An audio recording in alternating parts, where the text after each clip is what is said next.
বিশ্বাস করেন, এই যে বাচ্চার পিছে পিছে খাবারের বাটি নিয়ে দৌড়াচ্ছেন, এটা খুবই হাস্যকর, ক্ষেত্রবিশেষে বাচ্চার জন্য ট্রমাটিকও।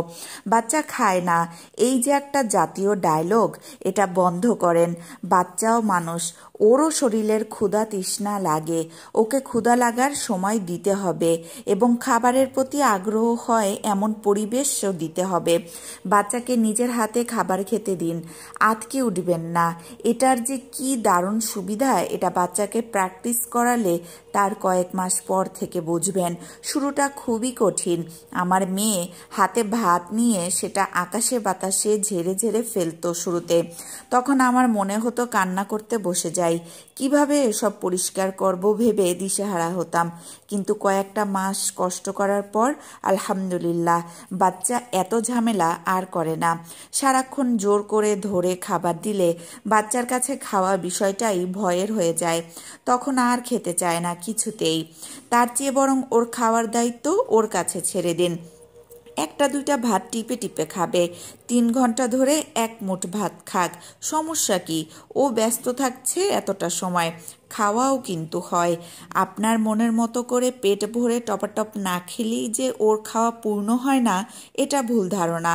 বরং বাচ্চা যখন হাতে নিয়ে দেখে অনুভব করে নিজে একটা দানা মুখে দেয়, তখন সে খাবারটা আরও মনোযোগ দিয়ে খাচ্ছে, নতুন জিনিসের সাথে নতুন অভিজ্ঞতা অর্জন করছে। এটা ওর বিকাশেও দারুণ ভূমিকা রাখে। আপনারা মনে করতে পারেন আমার মেয়ে এত সহজে খায় তাই বক বক করছি, এত সহজ না পুরা। ওর জন্য আমি একবেলার ভাতও শান্তিতে খেতে পারি না, কারণ আমরা দুজন এক প্লেটে ভাত খাই। আমি যখন খাই তখন সে খেতে চায়, তাও আবার আমার প্লেটে নিজের হাত দিয়ে খাবে।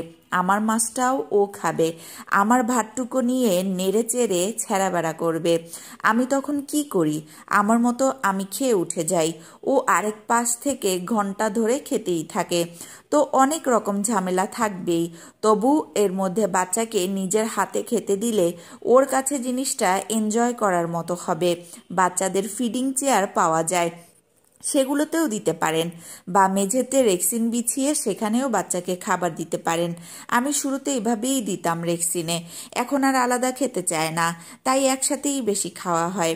বাচ্চার না খাওয়া নিয়ে আতঙ্কিত হবেন না। মাঝে মধ্যে বাচ্চা সকল সমীকরণ বাদ দিয়ে মুখ বন্ধ করে 2-3 দিন না খেয়ে থাকবে, এটা ওর ইচ্ছে, ওকে একটু সুযোগ দিন। এ সময়টায় পানি, ব্রেস্ট মিল্ক, হালকা কিছু ফল, যেটুকুই খায় শুধু তাই দিন। আপনি স্বাভাবিক থাকলে, জোর না করলে ও আবার 2 দিন পর ঠিকই খাবে ইনশাআল্লাহ। আর অবশ্যই বাচ্চার জন্য প্রশস্ত রিজিকের দোয়া করতে ভুলবেন না। বাচ্চাকে মোবাইল দিয়ে খাওয়ানোটা কোনোই অপশন না, তাই এটা থেকে বিরত থাকার চেষ্টা করুন।